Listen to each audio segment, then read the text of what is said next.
Welcome, dear listener, to another gentle journey through the shadows of history. Tonight we invite you to settle back, perhaps pull a soft blanket closer, and allow your mind to drift into the smoke-filled streets and towering brick mills of Victorian England. You are safe here, in your comfortable present, wrapped in the certainty of labor laws and workplace safety, as we explore a time when such protections were merely distant dreams. Imagine yourself stepping through the fog-shrouded streets of Manchester in 1850, where the rhythmic thunder of machinery echoes through narrow alleys lined with soot-blackened buildings. The air carries the weight of coal smoke and the persistent hum of industry, a symphony that never truly sleeps. Here, in these towering monuments to progress, millions of souls spent their days in conditions that would horrify us today, yet represented the very engine of an empire. Tonight we shall walk alongside these forgotten workers, feeling the vibration of the looms beneath our feet, breathing the dust-laden air that filled their lungs, and understanding how the promise of steady wages often became a sentence served in darkness. We will explore not just the mechanical horrors of these places, but the human stories that unfolded within their walls, the resilience that flourished despite impossible odds. From the pre-dawn awakening in cramped tenements to the evening collapse into exhausted sleep, we will trace the full arc of factory life. We will meet the mill girls who left their rural homes seeking independence, the child workers whose small fingers were deemed perfect for dangerous tasks, and the overseers who balanced compassion with the relentless demands of production quotas. Our journey will take us through 4 distinct landscapes of this industrial world. First, we will immerse ourselves in the daily rhythm of factory life, feeling the weight of 14-hour shifts and understanding how workers carved moments of humanity from the mechanical routine. Then, we will follow the remarkable story of one woman who dared to challenge this system, whose courage sparked changes that would echo through generations. As our evening progresses, we will delve into the mysteries that still surround these industrial monuments, exploring the archaeological discoveries that continue to reveal secrets about worker resistance and survival. Finally, we will contrast the experiences of the factory floor with the gilded drawing rooms of those who profited from this human machinery, understanding how 2 entirely different worlds existed within the same smoky cities. If you want to help me to keep doing these videos, please consider subscribing to the channel and hit the like button. It motivates and helps me keep bringing videos in this format. If you'd like to hear about a specific topic, leave a comment below and I'll show you in the video when your topic is chosen.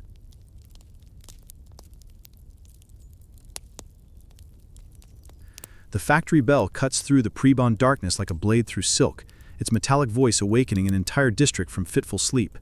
In the cramped tenements that huddle around the mills like moths drawn to flame, hundreds of bodies stir beneath thin blankets, their movements choreographed by months or years of this same routine.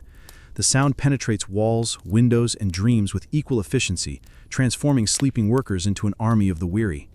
Imagine yourself among them, feeling the rough wooden floor beneath bare feet as you rise in a room shared with perhaps 6 or 8 others. The air is thick with the breath of exhausted sleepers and the lingering smell of yesterday's boiled potatoes and cabbage. A single candle flickers to life, casting dancing shadows across faces that seem older than their years, etched by dust and fatigue into premature maps of endurance. The morning ritual unfolds with practiced efficiency born of necessity. Water, if available, comes from a shared pitcher that may serve an entire floor of the tenement. A splash across the face, a quick finger combing of hair, and then the donning of clothes that carry the permanent perfume of machine oil and cotton fibers. These garments, worn day after day, become like second skins, their fabric softened by countless washings but never truly clean. Mary Catherine steps into her boots, feeling the worn leather mold to feet that have walked these same streets for 3 years now. At 17, she moves with the efficiency of someone twice her age, her hands already anticipating the tasks ahead. The laces thread through metal eyelets with automatic precision, while her mind remains somewhere between sleep and full consciousness, a state that many workers learn to inhabit as protection against the harsh reality of awakening. Outside, the streets fill with a river of humanity flowing toward the mills. Footsteps echo off cobblestones slick with morning dew and the residue of yesterday's coal smoke. The sound creates its own rhythm, a percussion that mingles with coughing, quiet conversations, and the distant rumble of machinery already beginning its daily symphony. Street lamps flicker like dying stars against the growing pallor of dawn.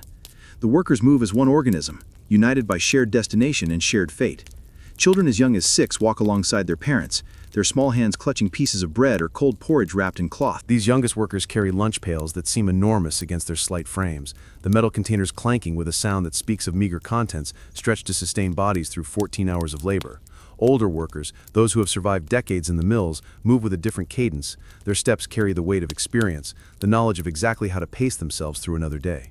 They know which streets offer the quickest path, which corners provide momentary shelter from the wind, and how to read the sky for signs of weather that might affect the day's work.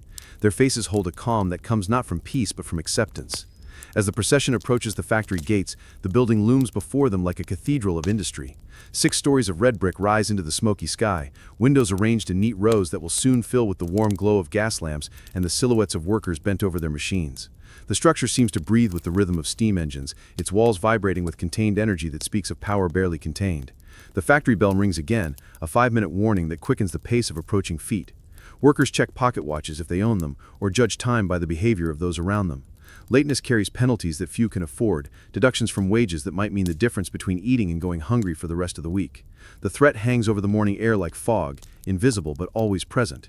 At the gates, a timekeeper stands with his ledger and pocket watch, recording the arrival of each worker with mechanical precision. Names are checked, times noted, and any infractions from previous days are remembered with the accuracy of a human calculating machine. His presence transforms the approaching workers from individuals into units of production, each one assigned a value based on their punctuality, their health, and their proven ability to maintain the pace demanded by the machinery. The factory floor opens before them like the mouth of some great beast, alive with movement and sound. Rows of power looms stretch into the distance, their wooden frames creating a forest of mechanical trees beneath a canopy of leather belts and spinning wheels. The air vibrates with their operation, a constant thrumming that enters the body through the feet and travels upward until it becomes part of the heartbeat itself. Steam pipes snake across the ceiling like arteries, carrying the hot blood of the factory's operation to every corner of the vast space. They hiss and whisper with escaping vapor, adding their voices to the symphony of industry, while providing a warmth that feels tropical against the morning chill. The temperature differential creates constant drafts that stir the cotton fibers floating through the air, giving them a lifelike quality as they dance in shafts of gaslight. Mary Catherine takes her position at loom number 47, her hands already moving through the preparation rituals that will occupy the next few minutes. The machine before her stands silent, waiting for the steam pressure to build and the main belt to begin its rotation. She uses these precious moments to check the thread tension, to ensure that bobbins are properly seated, and to run her fingers along the mechanical components that will determine her productivity for the day. The overseer makes his rounds, his footsteps creating a different rhythm against the wooden floor. He moves with authority, born of position and knowledge, able to diagnose machine problems by sound alone and to spot worker inefficiencies with eyes trained by years of observation. His presence changes the atmosphere around each loom as workers straighten their postures and quicken their movements, a wave of attention that follows his progress through the room. When the steam whistle finally sounds the beginning of the workday, the transformation is immediate and complete. Belts engage with snapping efficiency, wheels begin the rotation, and the looms come alive with a sound like thunder contained within wooden walls. The workers become extensions of their machines, their movements synchronized with mechanical precision as they guide threads, replace bobbins, and maintain the relentless pace of production. The morning air, already thick with humidity from the steam heating, begins to fill with cotton fibers that catch the light like snowflakes in a perpetual winter. These particles will hang in the air throughout the day, entering lungs with each breath and settling on skin and clothing until workers take on the pale, ghostly appearance of beings transformed by their environment. By evening, they will cough up small clouds of these fibers, their bodies attempting to expel what the day has deposited within them. The rhythm of the looms creates its own time signature, measured not in minutes or hours but in the completion of pieces, the replacement of materials, and the small emergencies that punctuate the steady flow of production. Workers develop an internal clock that operates independently of the sun or the factory bells, a sense of time that exists only within these walls and measures progress in ways that would be meaningless outside this mechanical world. As the morning progresses into what might be generously called afternoon, the factory settles into its relentless rhythm like a great organism finding its stride. The initial energy of the workday transforms into something more sustainable but no less demanding, a steady pace that must be maintained regardless of fatigue, regardless of the aching backs and strained eyes that accumulate with each passing hour. The workers have learned to exist in a state between full consciousness and mechanical repetition, their bodies performing familiar motions while their minds seek refuge wherever they can find it. Mary Catherine's hands move with practiced efficiency across her loom, threading and adjusting with movements so automatic they seem choreographed by the machine itself. Her fingers have developed calluses in precise locations where they contact the rough threads and metal components, creating a geography of adaptation that tells the story of her work more clearly than any words could. The skin has toughened and thickened where it needs to, while remaining sensitive enough to detect the subtle changes in thread tension that might signal an approaching break or tangle. The air grows thicker as the day progresses, heavy with moisture from the steam heating system and dense with the cotton fibers that seem to multiply with each passing hour. Workers breathe this atmosphere without conscious thought, their lungs adapting to process air that would seem unbreathable to someone from outside this world. The fibers settle in hair, on clothing, and create a fine coating on every surface that transforms the entire space into something resembling a snow globe filled with industrial precipitation.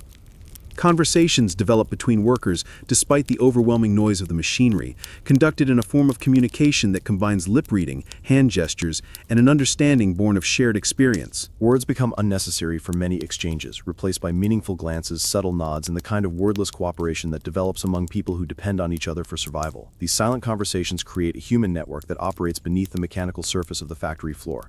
The heat builds steadily throughout the morning, rising from the steam pipes and generated by the friction of countless moving parts operating in proximity. Workers begin to shed outer garments, hanging them on hooks or draping them over machine frames where they collect the same cotton dust that coats everything else in this environment. The temperature differential between different areas of the factory creates air currents that provide momentary relief to those fortunate enough to work in their path. Young Tommy Ashworth, barely 12 years old, moves between the looms with the agility of someone born to this environment. His job requires him to crawl beneath the machinery to retrieve broken threads and clear blockages, tasks that adult workers cannot perform due to the confined spaces involved. His small frame, which might be seen as a disadvantage in the outside world, becomes an asset here, allowing him to navigate spaces that would be impossible for larger people to access.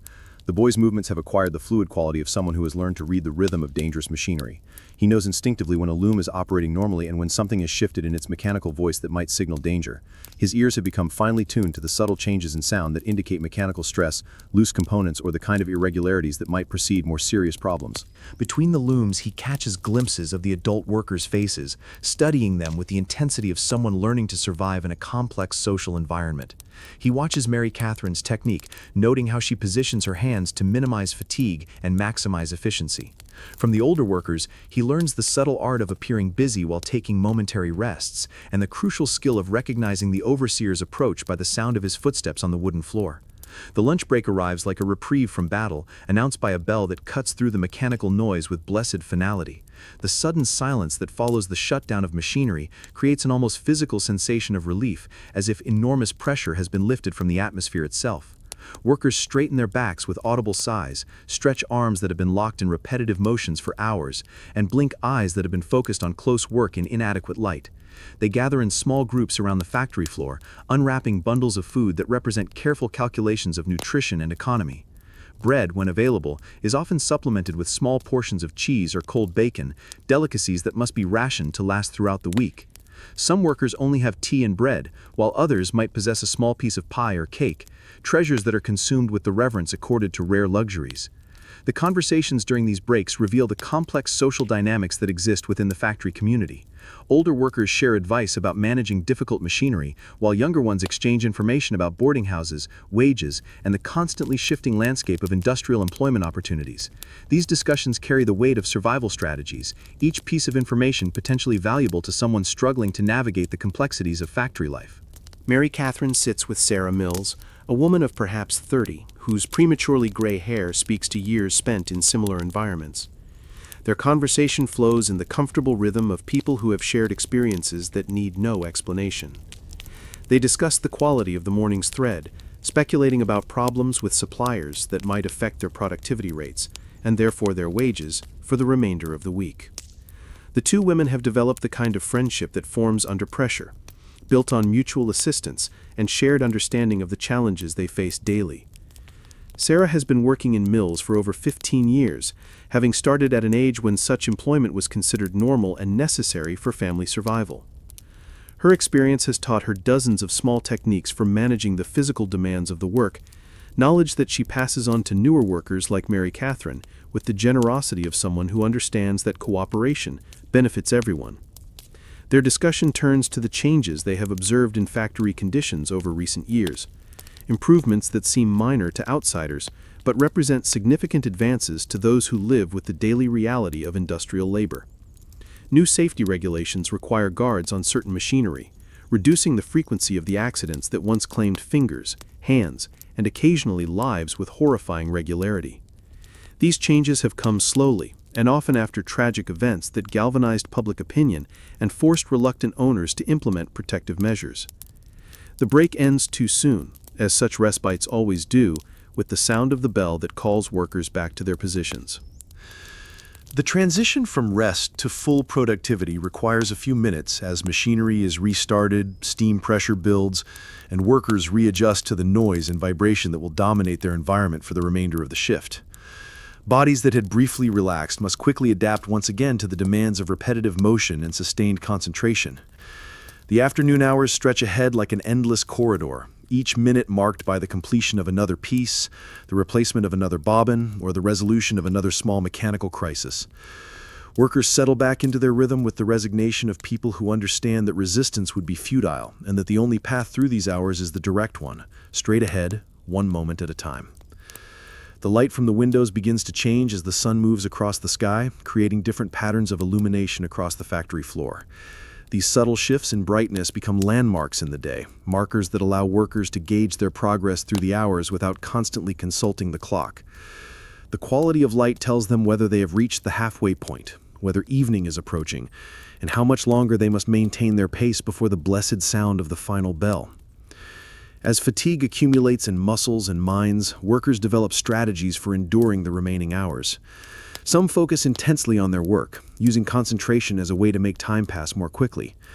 Others allow their thoughts to drift to pleasant memories or future plans, using mental escape as a form of relief from present circumstances. The most experienced workers have learned to exist in a state of alert relaxation, maintaining the necessary focus for their tasks while conserving energy for the long hours that still lie ahead. The final hours of the factory day stretch before the workers like the last miles of an arduous journey, when every step becomes a conscious effort and the destination seems to recede with each forward movement. The afternoon sun, filtered through grimy windows and cotton-laden air, creates a golden haze that would be beautiful in any other setting, but here serves only as a reminder of the world beyond these walls, a world that continues its natural rhythm while they remain trapped within the mechanical timepiece of industrial production. Mary Catherine feels the familiar ache beginning in her lower back, a sensation that starts as a whisper and gradually grows into a constant companion that will follow her through the remaining hours and into her dreams. Her feet, swollen from standing on wooden floors that offer no compassion to human anatomy, throb with each heartbeat, creating their own percussion against the symphony of machinery that never seems to grow quieter despite hours of constant exposure. The cotton dust has begun to accumulate in her throat and lungs, causing the dry cough that affects nearly every worker by day's end. She swallows repeatedly, trying to clear the sensation of something caught in her chest, but the particles are too small and too numerous to be easily expelled. This evening ritual of coughing and spitting will continue long after she leaves the factory, her body's attempt to process the day's accumulation of industrial breath. Around her, other workers display their own signs of the day's toll. Shoulders slump forward under the weight of repetitive motion, eyes blink more frequently as they struggle to maintain focus on close work in diminishing light, and the conversations that flowed easily during the lunch break have dwindled to essential communications only. The human spirit, so resilient in the morning hours, shows the strain of maintaining alertness and efficiency despite the body's growing protests. Young Tommy Ashworth moves with less of his earlier agility, his small frame betraying the exhaustion that affects even the most adaptable workers. His movements had become more deliberate, calculated to conserve energy for the essential tasks while eliminating any unnecessary expenditure of effort. He has learned to read his own body's signals, recognizing when he needs to slow his pace slightly to avoid the kind of mistakes that might result in injury or, worse yet, damage to the machinery that could cost him his position. The boy's face, streaked with the grime and cotton dust that accumulates throughout the day, bears an expression of concentration mixed with the thousand-yard stare that develops in people who must maintain focus while their minds seek escape from present circumstances. His eyes have acquired the slightly unfocused quality of someone looking beyond immediate surroundings, a protective mechanism that allows workers to perform their duties while psychologically distancing themselves from the harsh realities of their environment. Sarah Mills, her gray hair now white with cotton dust, works with the steady determination of someone who has survived countless similar days and knows that this one too will eventually end. Her movements have slowed from their morning efficiency, but they retain the precision that comes from years of experience.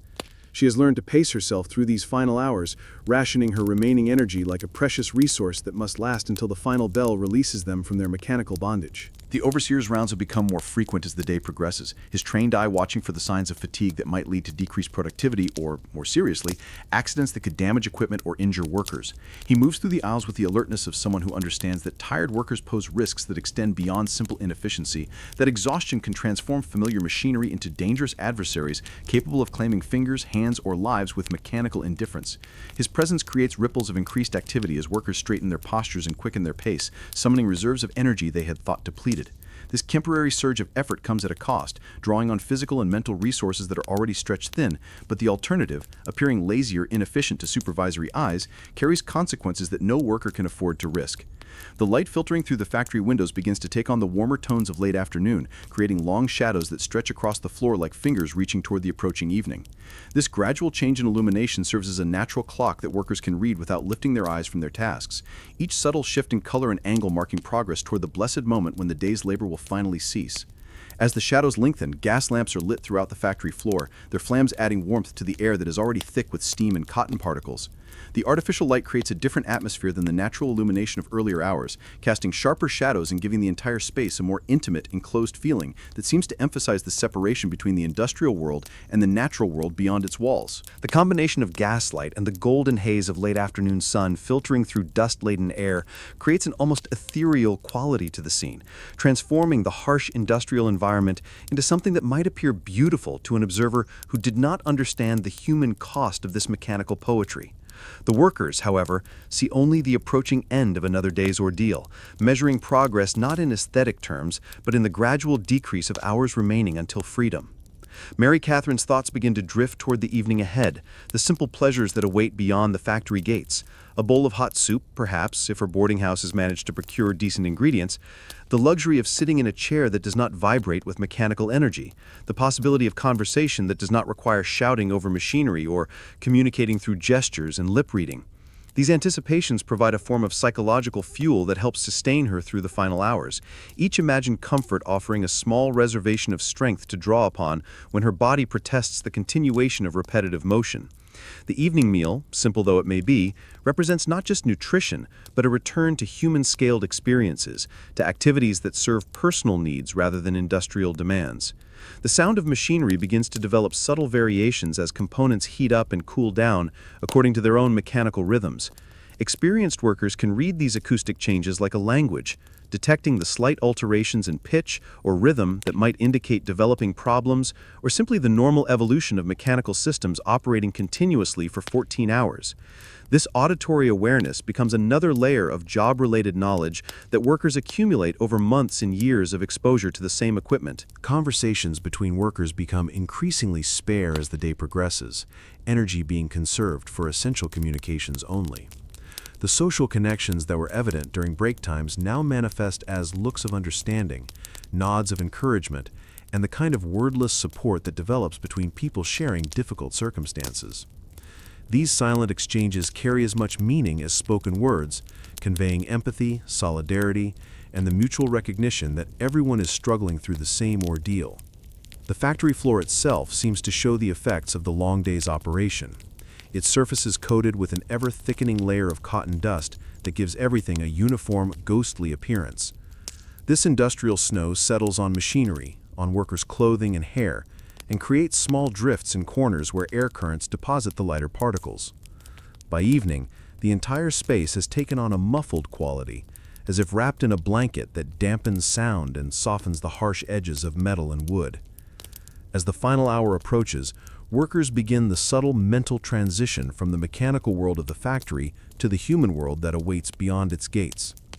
They start to think about the walk home, about the simple rituals of washing away the day's accumulation of dust and grime, about the moment when they can finally rest bodies that have been in constant motion since before dawn. These thoughts provide both comfort and a form of gentle torture, making the remaining minutes seem to stretch even longer as anticipation grows. The evening light continues its gradual transformation, moving from gold to amber to the deeper tones that herald the approach of sunset. This natural progression serves as a counterpoint to the artificial rhythms of industrial production, reminding workers that there exists a world governed by sun and seasons rather than steam whistles and production quotas. The contrast between natural time and mechanical time becomes particularly poignant during these final hours, when exhaustion makes workers more aware of their disconnection from the organic rhythms that govern life beyond the factory walls. When the final bell at last sounds its release, the effect is immediate and transformative. Machinery winds down with mechanical sighs, steam pressure bleeds from pipes with extended hissing sounds, and the oppressive noise that has dominated the day gradually diminishes to blessed silence. Workers straighten their backs with audible relief, flex fingers that have been locked in repetitive motions, and allow themselves the luxury of full, deep breaths as the air begins to clear of its industrial burden. The exodus from the factory floor moves with the measured pace of people too exhausted for celebration, but too relieved for delay. They gather their few possessions, shed their work aprons, and begin the slow procession toward the gates that will release them into the evening air. The transformation from industrial workers to individual human beings begins before they even leave the building, as personalities that were submerged beneath mechanical demands gradually reassert themselves in preparation for the world beyond these walls.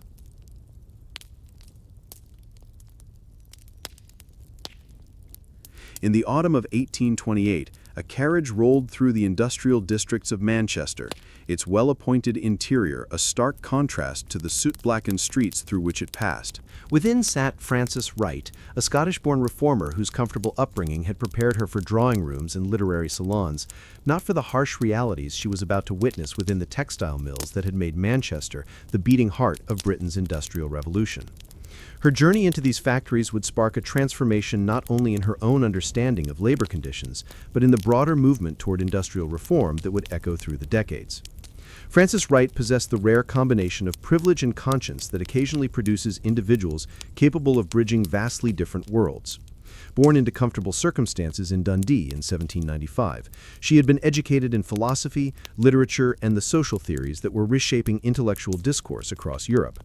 Her early writings had focused on abstract concepts of human rights and social justice, beautiful theories that existed primarily in the realm of ideas rather than in the lived experience of those whose rights she championed.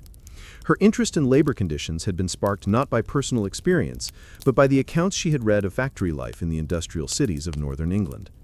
These reports, often written by middle-class observers who ventured briefly into working-class districts before returning to their comfortable homes, painted pictures of industrial life that seemed almost fantastical in their descriptions of human endurance and mechanical efficiency. Wright found herself both fascinated and skeptical, drawn to discover whether these accounts represented exaggeration or understatement of the true conditions.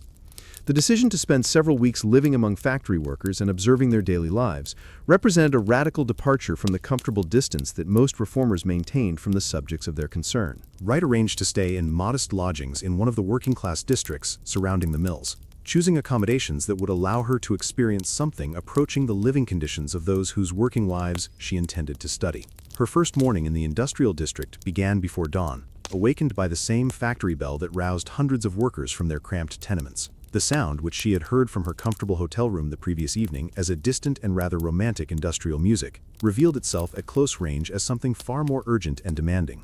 It penetrated not just the walls of her modest lodging, but seemed to reach into her very bones, creating a physical awareness of time and obligation that she had never before experienced. Wright dressed quickly in clothes she had purchased specifically for this investigation, simple garments of the type worn by working women, but made of slightly better materials than most factory workers could afford.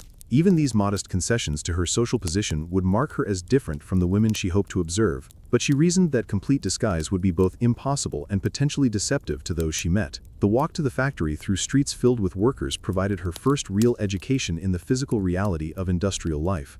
The cobblestones, slick with moisture and industrial residue, made walking treacherous for those not accustomed to such surfaces. The air itself seemed different from anything she had breathed before, thick with smoke and chemicals that left a metallic taste on her tongue, and caused her eyes to water despite her best efforts to appear unaffected. She'd arranged through a contact in the reform movement to observe conditions at Whitmore Mills, one of the larger textile operations in the district. The owner, Samuel Whitmore, had agreed to allow her access after being assured that she represented educational rather than journalistic interests, a distinction that seemed important to men who were increasingly sensitive to public criticism of their operations. Her first glimpse of the factory floor struck her with an impact that no amount of reading or preparation could have anticipated. The scale of the operation, with its rows upon rows of looms stretching into the distance, created a visual impression of mechanical infinity that dwarfed human presence to almost insignificant proportions. The workers, bent over their tasks in the midst of this mechanical landscape, seemed less like individual people than like components of some vast organism that had evolved to serve the needs of industrial production. The noise level inside the mill proved almost overwhelming to someone unaccustomed to such an acoustic environment. Wright found herself straining to think clearly above the constant thunder of machinery, wondering how workers managed to maintain concentration for 14 hours in such conditions.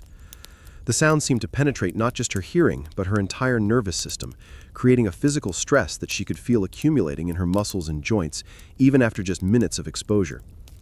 Samuel Whitmore, the mill owner, conducted her initial tour with the pride of someone showing off a technological marvel.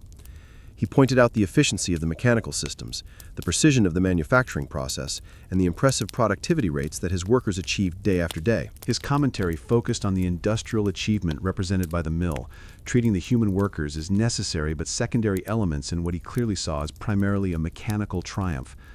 Wright found herself studying not just the working conditions, but the interactions between Whitmore and his employees. She observed how workers changed their behavior when he approached, straightening their postures, quickening their pace, and avoiding eye contact in ways that suggested a relationship based more on fear than respect. The owner seemed oblivious to these subtle signals, or perhaps had grown so accustomed to them that he no longer noticed the effect his presence had on those who depended on him for their livelihoods. Her attention was particularly drawn to the child workers, some appearing no older than 8 or 9 years, who moved between the looms with the quick efficiency of small animals adapted to dangerous environments. These children displayed none of the playfulness or curiosity she associated with young people, instead exhibiting the focused alertness of individuals who had learned that distraction could result in serious injury. Their premature seriousness disturbed her more than the obvious physical hardships they endured. During the midday break, Wright positioned herself where she could observe the workers' interactions without seeming intrusive. She watched as they unwrapped meager lunches, sharing food with those who had less, and conducting conversations in the abbreviated style that had developed as an adaptation to their noisy working environment. The social bonds she witnessed among the workers revealed a level of mutual care and support that contrasted sharply with the mechanical indifference of their working conditions. One worker in particular caught her attention, a young woman named Ellen Morrison, perhaps 20 years old, who moved with the efficient grace of someone completely adapted to her mechanical environment. Ellen's hands showed the calluses and small scars that marked her as an experienced textile worker, but her face retained an alertness and intelligence that had not been diminished by years of repetitive labor. During the break, Wright noticed that other workers sought Ellen's advice about mechanical problems and deferred to her judgment in ways that suggested informal leadership. Wright approached Ellen with the careful courtesy of someone venturing into unfamiliar social territory, introducing herself as a visitor interested in learning about factory life. Ellen's initial response was polite but guarded, displaying the wariness that workers had learned to maintain around representatives of the educated classes who occasionally appeared in their world with notebooks and questions, but no real understanding of their daily struggles. Gradually, however, Wright's genuine interest and her willingness to listen rather than simply observe began to break down some of Ellen's initial reserve. The young woman spoke carefully at first, describing her work in neutral terms that revealed little of her personal experience or opinions. Wright sensed that Ellen was evaluating her, trying to determine whether she represented a genuine interest in worker welfare or simply another form of middle-class tourism that would turn their struggles into entertainment for comfortable audiences. As their conversation continued over several days, Ellen began to share more personal observations about factory life. She described the constant calculation required to balance productivity with self-preservation, the way workers had learned to read the mechanical rhythms that governed their days, and the informal networks of mutual support that had developed as survival strategies in an environment that provided little official concern for worker welfare. Ellen's account of industrial accidents revealed a pattern of injuries that were treated as inevitable costs of production rather than preventable tragedies. She's work of workers who had lost fingers to unguarded machinery, of the lung problems that affected nearly everyone who worked with cotton dust for extended periods, and of the exhaustion-related accidents that became more frequent during the longest working days. Her matter-of-fact delivery of these disturbing facts reflected an acceptance born of necessity rather than resignation. Wright found herself profoundly affected by these conversations, realizing that her previous understanding of industrial conditions had been based on statistics and abstract descriptions rather than human experience. The reality of spending 14 14 hours in the mechanical environment of the mill, of breathing air thick with cotton fibers, of maintaining concentration and physical coordination despite exhaustion, proved far more challenging than any written account had suggested. Her growing awareness of the physical toll of factory work was accompanied by an appreciation for the psychological strategies that workers had developed to survive in such conditions. She observed how they used humor, mutual support, and small acts of kindness to maintain their humanity in an environment that seemed designed to reduce them to mechanical components. These adaptations revealed a resilience and creativity that impressed her far more than the mechanical marvels that had initially captured Whitmore's attention during her tour. As Frances Wright's investigation progressed through its second week, her initial academic interest in factory conditions began to transform into something far more personal and urgent. The comfortable intellectual distance that had characterized her earlier reform activities dissolved under the daily reality of witnessing human endurance stretched to its limits. She found herself waking each morning with a growing sense of dread at the thought of another 14-hour day observing conditions that she was beginning to understand were not exceptional circumstances to be studied, but the normal experience of thousands of people whose lives had been shaped entirely by the demands of industrial production. Her relationship with Ellen Morrison had evolved from formal interviews into something approaching genuine friendship, though both women remained conscious of the vast social gulf that separated their backgrounds and life experiences.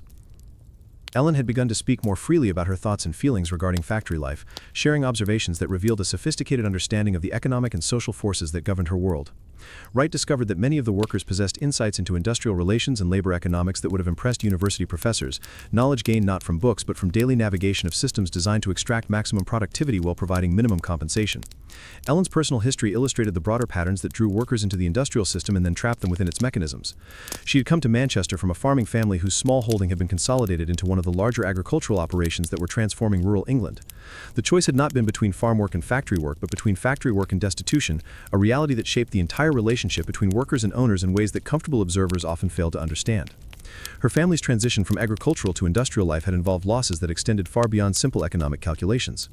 Ellen spoke of the knowledge that had been abandoned when they left their rural home, skills and traditions that had been passed down through generations but which had no application in the mechanical environment of the textile mills. The rhythms of seasonal work, the deep familiarity with weather and soil, the social connections that had sustained rural communities for centuries, all had been sacrificed to the demanding schedule of industrial production. Wright began to understand that the factory system represented not just a change in working conditions, but a fundamental transformation in the relationship between human beings and their daily labor. The skilled crafts that had provided both livelihood and identity for previous generations had been broken down into simplified, repetitive tasks that could be performed by workers with minimal training. This de-skilling process had economic advantages for factory owners, but it came at a profound psychological cost for workers who had lost the sense of accomplishment and expertise that had traditionally accompanied productive work. The social isolation that characterized factory life became increasingly apparent to Wright as she observed the interactions between workers and the broader community. The long hours and exhausting nature of industrial labor left workers with little time or energy for the social activities that had traditionally bound communities together. Church attendance, family gatherings, and community celebrations became luxuries that many workers could no longer afford, creating a form of social fragmentation that extended the influence of industrial demands far beyond the factory walls. Ellen described how the constant need to maintain productivity in order to earn sufficient wages created a competitive dynamic among workers that undermined the solidarity that might otherwise have developed in response to their shared hardships. Workers found themselves competing for the attention of supervisors, for access to the most productive machines, and for the overtime opportunities that might mean the difference between subsistence and slight comfort.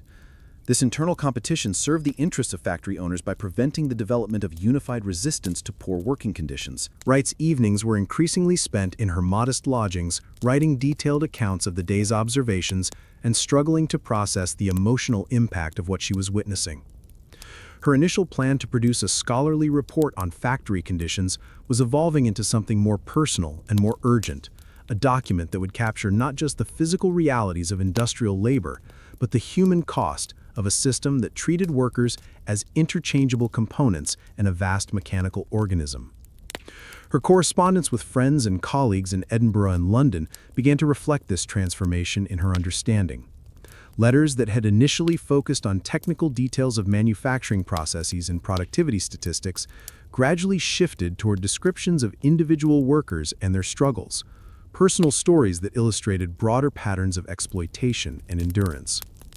She found herself increasingly frustrated with the academic language that had seemed adequate for discussing these issues in abstract terms, but which felt inadequate for conveying the immediate reality of human suffering. The third week of Wright's investigation was marked by a series of incidents that crystallized her understanding of the dangers inherent in factory work. A young boy, perhaps 10 years old, caught his sleeve in an unguarded machine and suffered injuries that would leave him permanently disabled and unemployable. The accident was treated by mill management as a routine occurrence, with no investigation into the conditions that had made such an injury inevitable, and no provision for the boy's future support once his usefulness as a worker had ended. Wright witnessed the immediate aftermath of this accident, including the brief suspension of work while the machinery was cleaned and repaired, and the quick resumption of normal operations once the mechanical systems had been restored to working order. The injured child was removed from the factory floor with an efficiency that suggested considerable experience with such emergencies, while the other workers returned to their tasks with expressions that revealed the psychological toll of witnessing preventable injuries while knowing that they remained equally vulnerable to similar accidents.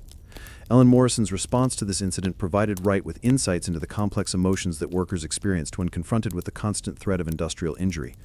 She described the psychological strategies that workers developed to continue functioning despite their awareness of the dangers they faced daily, including a form of fatalistic acceptance that served as protection against the paralyzing fear that might otherwise make their work impossible. The conversation that followed this accident marked a turning point in Wright's relationship with Ellen and in her understanding of her role as an observer and potential advocate for industrial reform. Ellen spoke with unusual directness about her anger regarding the preventable nature of most factory accidents, her frustration with the indifference displayed by factory owners toward worker safety, and her growing conviction that meaningful improvements would require pressure from outside the industrial system itself. Wright found herself making commitments that went far beyond her original intention to simply observe and document factory conditions. She promised Ellen that she would use her social connections and writing abilities to advocate for legislative changes that might provide workers with legal protections against the worst abuses of the industrial system. This promise represented a fundamental shift in her identity from detached observer to committed advocate, a transformation that would influence the remainder of her career as a social reformer. The relationship between Wright and Ellen Morrison began to take on symbolic importance for other workers in the mill, who saw in their conversations the possibility that someone with education and social connections might serve as an effective voice for their concerns in forms where they would never be heard. Workers began to approach Wright with their own stories and observations, treating her as an intermediary who might be able to communicate their experiences to audiences with the power to effect meaningful changes. These conversations revealed the existence of informal networks of communication and mutual support that existed among workers across different mills and industrial districts. Wright learned of attempts to organize collective action aimed at improving working conditions, efforts that had been suppressed by factory owners who correctly recognized organized workers as a threat to the profitable system of industrial production that depended on individual vulnerability and competition among laborers. The stories she heard during these conversations painted a picture of working-class life that extended far beyond the factory walls, encompassing the overcrowded tenements where workers lived, the company stores where they were forced to shop at inflated prices, and the cultural institutions that had developed within industrial communities as adaptations to their unique circumstances. Wright began to understand that factory work was embedded within a complete social system that shaped every aspect of workers' lives, from their family relationships to their political opinions. Her investigation of living conditions in the working-class districts surrounding the mills revealed housing situations that were in many ways more disturbing than the factory conditions themselves. Entire families crowded into single rooms with no privacy, no sanitation, and inadequate protection from the elements. The rent for these substandard accommodations consumed such a large portion of workers' wages that families often had to choose between adequate shelter and adequate nutrition, decisions that had profound consequences for the health and development of children who represented the next generation of industrial workers. Wright's exploration of the economic relationships that govern factory life led her to a growing understanding of the systematic nature of worker exploitation.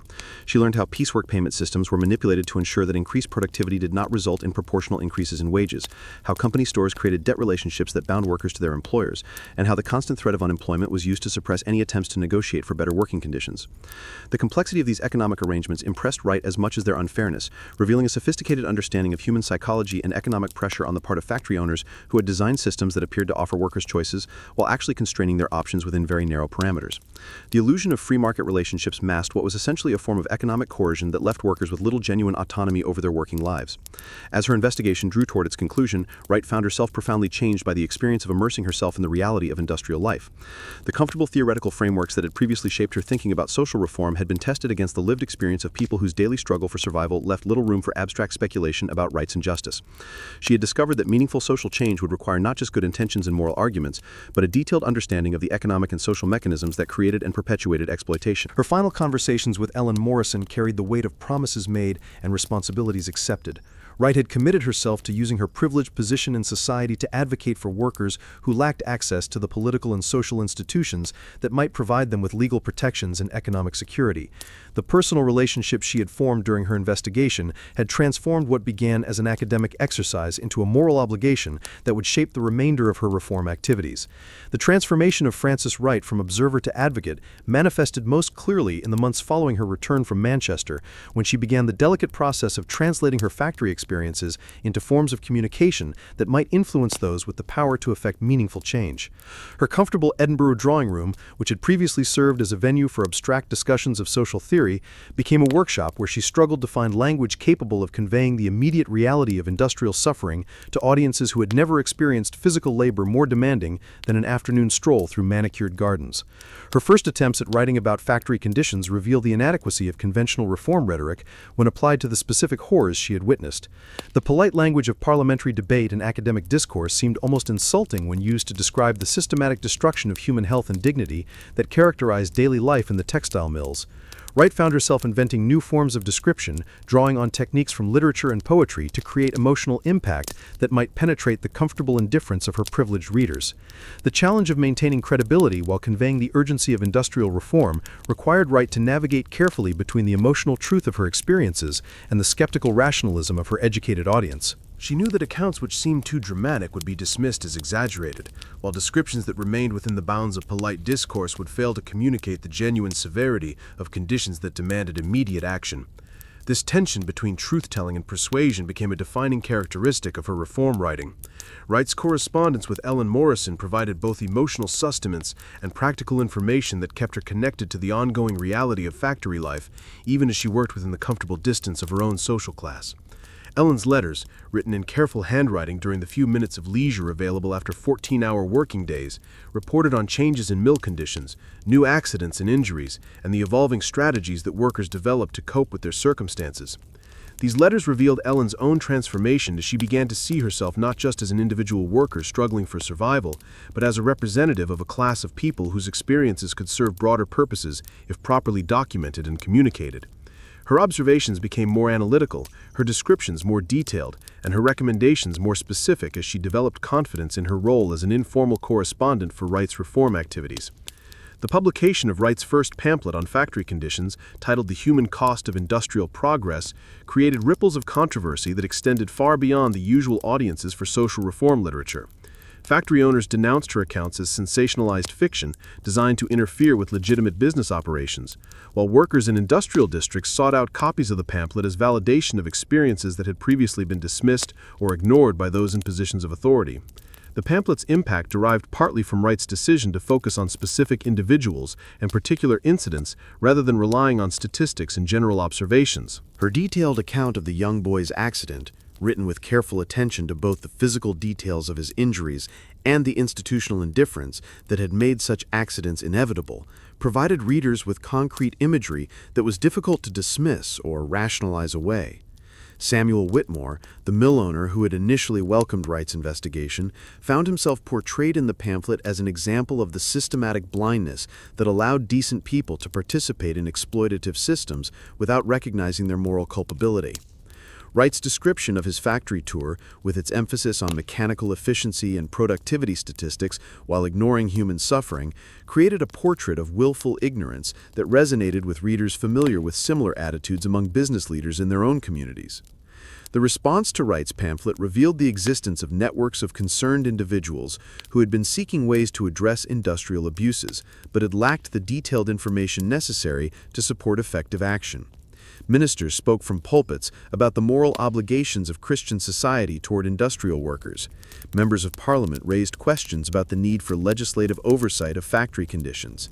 And women's organizations began to organize boycotts of products manufactured under particularly egregious conditions. Wright's growing reputation as an expert on factory conditions led to invitations to address audiences that ranged from charitable societies to parliamentary committees, speaking engagements that required her to develop new skills in public presentation and political advocacy. Her background in literature and philosophy provided her with rhetorical tools that proved effective in these new contexts, allowing her to craft arguments that appealed simultaneously to moral sentiment and practical considerations.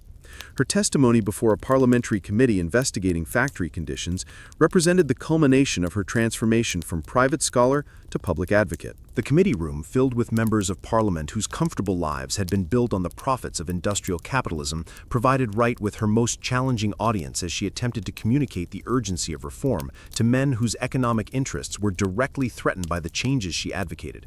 Wright's strategy in addressing the parliamentary committee involved a careful balance between emotional appeals that conveyed the human cost of current conditions and practical proposals that demonstrated the feasibility of meaningful reform.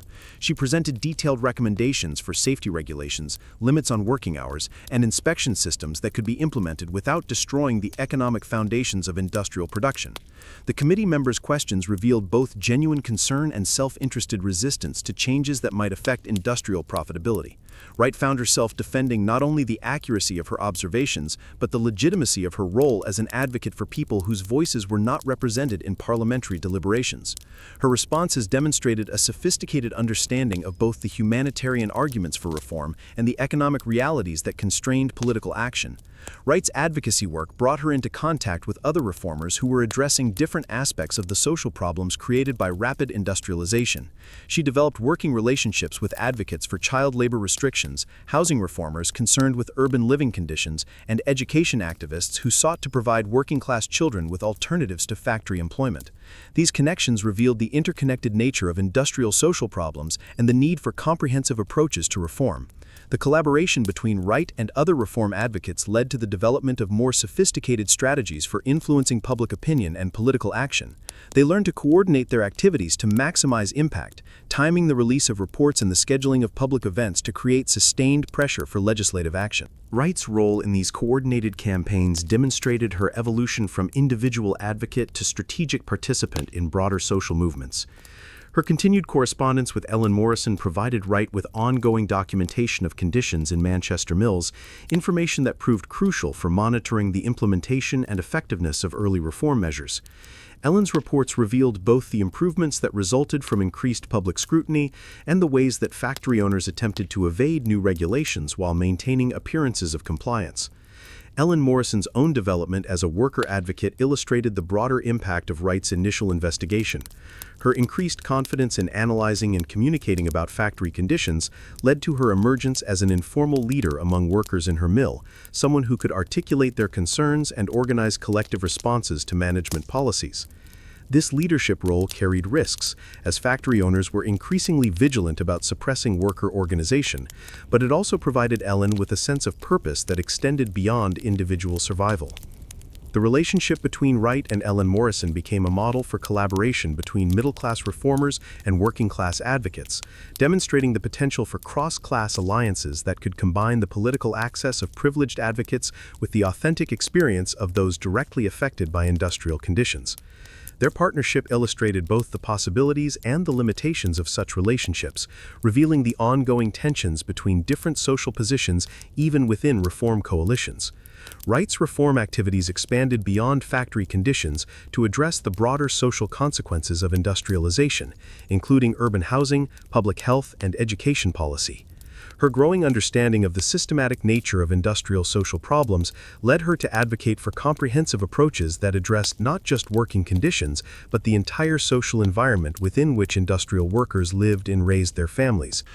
The success of Wright's advocacy efforts could be measured not only in specific legislative achievements, but in the broader shift in public discourse about industrial relations that her work helped to create. Questions about the human cost of economic progress, which had previously been confined to radical political circles, began to appear in mainstream newspapers. church sermons, and parliamentary debates, indicating a fundamental change in how society understood its obligations toward industrial workers. Wright's legacy as a reform advocate extended beyond her specific contributions to factory legislation, encompassing her role in developing new forms of social investigation and advocacy that would influence generations of reformers. Her method of combining personal immersion in the conditions she sought to change with sophisticated analysis and strategic communication became a model for effective social reform that continues to influence advocacy work in contemporary contexts. The personal cost of Wright's reform activities included the social ostracism she faced from members of her own class, who viewed her advocacy as a betrayal of the economic interests that supported their comfortable lifestyles. Her willingness to sacrifice social acceptance for moral consistency demonstrated the kind of personal courage that meaningful social change often requires, providing inspiration for others who might be considering similar commitments. Ellen Morrison's fate illustrated both the possibilities and the limitations of individual advancement within the industrial system that Wright had challenged. Her development as a worker advocate eventually led to her dismissal from the Manchester Mill, but it also provided her with skills and connections that enabled her to find work with organizations dedicated to labor reform. Her transition from factory worker to reform activist represented one form of success story that emerged from Wright's broader campaign for industrial change. The long-term impact of Wright's work could be seen in the gradual improvement of factory conditions over subsequent decades, changes that reflected not only specific legislative reforms but broader shifts in social attitudes toward the obligations of employers and the rights of workers. The detailed documentation she had provided of industrial conditions served as a baseline for measuring progress and a reminder of the human costs of unregulated industrial capitalism. Wright's investigation had revealed the existence of informal networks of mutual support among industrial workers, social structures that provided both immediate assistance to those in crisis and organizational foundations for broader resistance to exploitative conditions. Her documentation of these networks contributed to a growing understanding of working-class culture as a source of resilience and potential solidarity rather than simply a collection of individual victims requiring charitable assistance.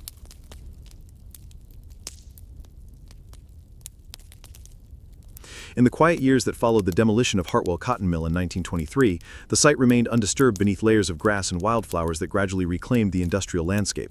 For decades, children played cricket on the field where thousands had once labored, their laughter echoing where the thunder of machinery had once dominated every waking hour. It was not until 1987, when plans for a shopping complex required archaeological assessment, that the buried secrets of Victorian factory life began to emerge from their century-long sleep beneath the earth. Dr. Margaret Thornley, leading the archaeological investigation, initially expected to find little more than foundation stones and the scattered detritus of industrial demolition.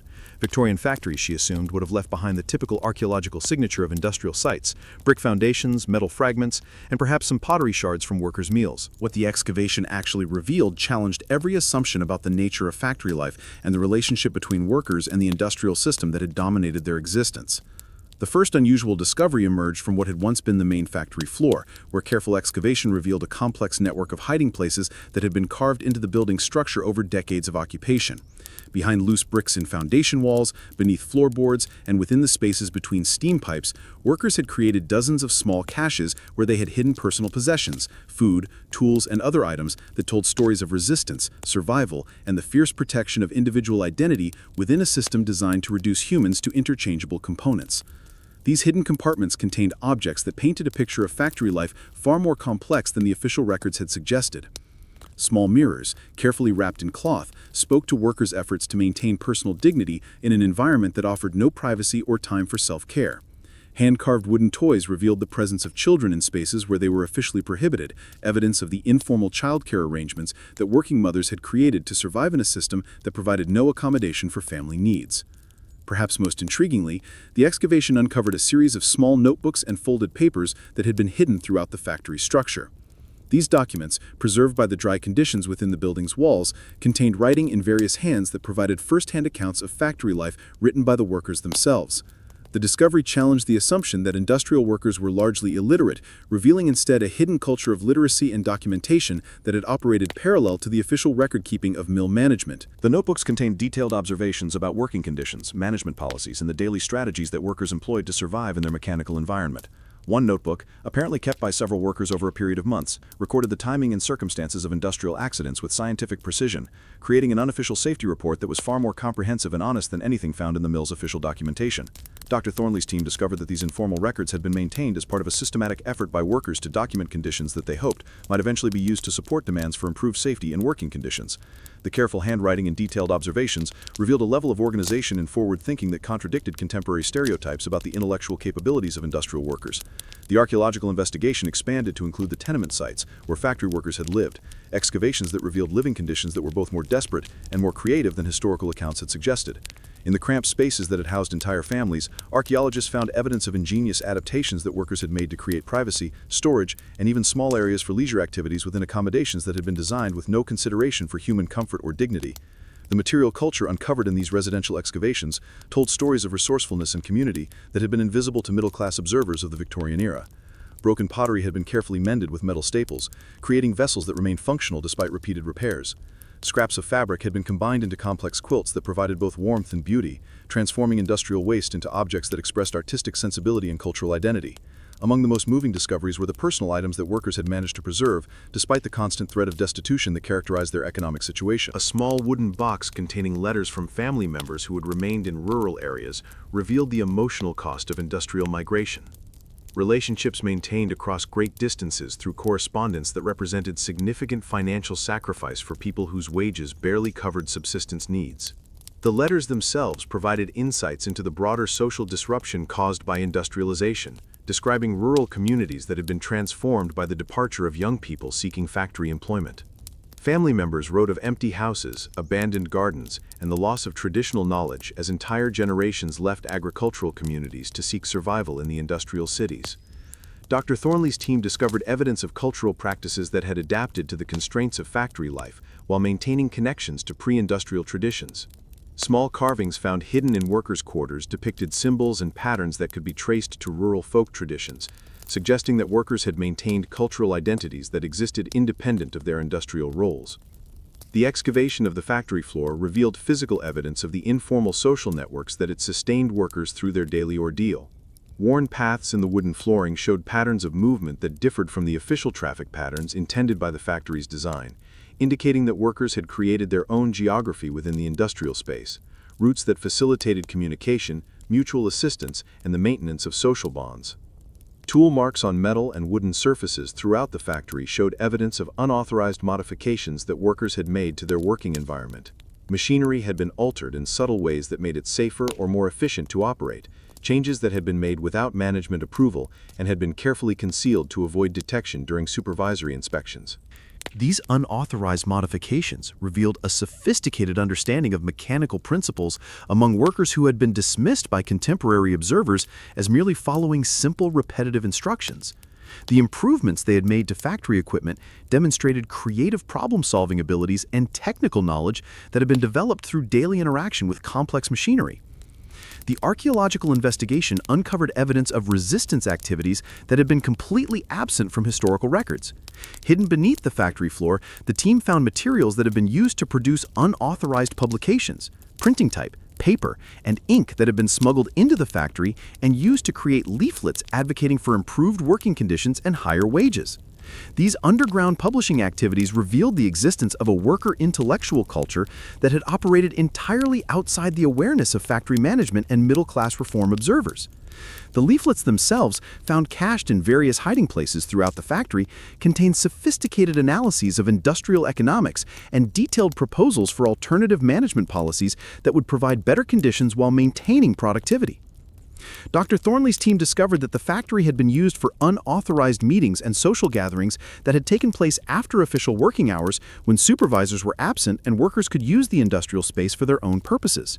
Evidence of these activities included musical instruments that had been hidden within the factory structure, sheet music, and even small stages that had been constructed from industrial materials. These after-hours gatherings had provided workers with opportunities to maintain cultural traditions, celebrate important events, and create forms of entertainment that offered psychological relief from the demands of industrial labor. The discovery of these hidden cultural activities revealed that factory workers had refused to allow their industrial roles to completely define their identities, maintaining rich inner lives that existed parallel to their mechanical duties. The excavation revealed evidence of mutual aid networks that had operated within the factory, systems of support that had provided workers with assistance during times of crisis. Hidden caches contained emergency supplies of food, medicine, and money that had been contributed by workers and maintained for distribution to those facing particular hardships. These mutual aid systems had operated according to complex informal rules that ensured fair distribution of assistance while maintaining secrecy from management who might have viewed such activities as threats to individual worker dependence on company policies. The sophistication of these support networks revealed organizational capabilities that contradicted assumptions about the individualistic nature of industrial work. The archaeological investigation expanded to include the surrounding neighborhood, where excavations revealed the existence of underground tunnels that had connected various buildings within the industrial district. These tunnels, apparently created and maintained by workers over many years, had provided secure routes for communication and movement that allowed the coordination of activities across multiple factory sites. The tunnel system represented an enormous investment of labor and planning that had been undertaken entirely outside official channels, demonstrating the existence of coordinated worker organization on a scale that had been completely invisible to contemporary observers. The discovery suggested that industrial workers had created their own infrastructure to support resistance and mutual aid activities that spanned entire industrial districts. Dr. Thornley's final report on the archaeological investigation concluded that the material evidence revealed a worker culture of far greater complexity and sophistication than had been recognized by Victorian-era observers or subsequent historians. The hidden world that had existed within and beneath the industrial landscape demonstrated that workers had maintained agency and creativity despite the oppressive conditions under which they labored, creating alternative forms of social organization that had sustained them through their industrial ordeal. The most puzzling discoveries at the Hartwell Mill site emerged during the third month of excavation, when Dr. Thornley's team began to uncover a series of carved symbols that appeared throughout the factory's stone and metal infrastructure. These markings, etched into foundation stones, beam supports, and even machinery components, formed a complex system of communication that had operated entirely outside the awareness of factory management and had apparently been maintained by workers across several decades of the mill's operation. The symbols themselves defied easy interpretation, combining elements that seemed to draw from multiple sources. Traditional folk symbols that could be traced to rural English traditions, geometric patterns that appeared to have mathematical significance, and entirely original designs that seemed to have been created specifically for the factory environment. Dr. Thornley's team consulted linguists, folklorists, and cryptographers in an attempt to decode what appeared to be a sophisticated system of encoded communication that had allowed workers to share information while avoiding detection by supervisors. The breakthrough in understanding these symbols came from an unexpected source: the discovery of a small notebook hidden within the factory's main support beam that contained what appeared to be a translation key for the marking system. The notebook, written in the same careful handwriting found in other worker documents, revealed that the symbols had been used to communicate information about working conditions, management policies, safety hazards, and opportunities for mutual assistance.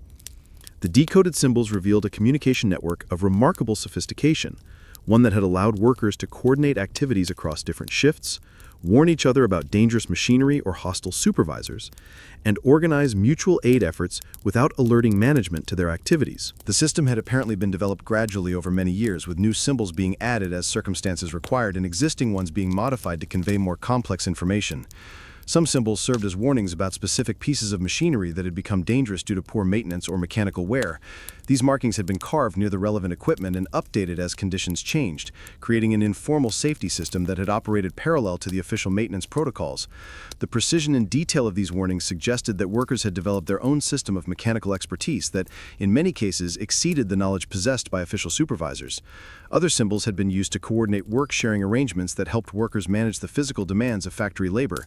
These markings indicated which workers were willing to take on additional tasks during busy periods, which individuals possessed special skills that might be needed for unusual jobs, and how tasks could be redistributed to accommodate workers who were injured, ill, or otherwise unable to maintain their normal productivity.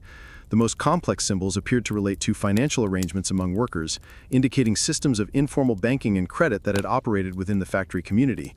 These markings revealed the existence of sophisticated economic relationships that had allowed workers to pool resources, provide emergency assistance to those facing crises, and even organize collective purchasing arrangements that provided better prices for necessities than individual workers could obtain.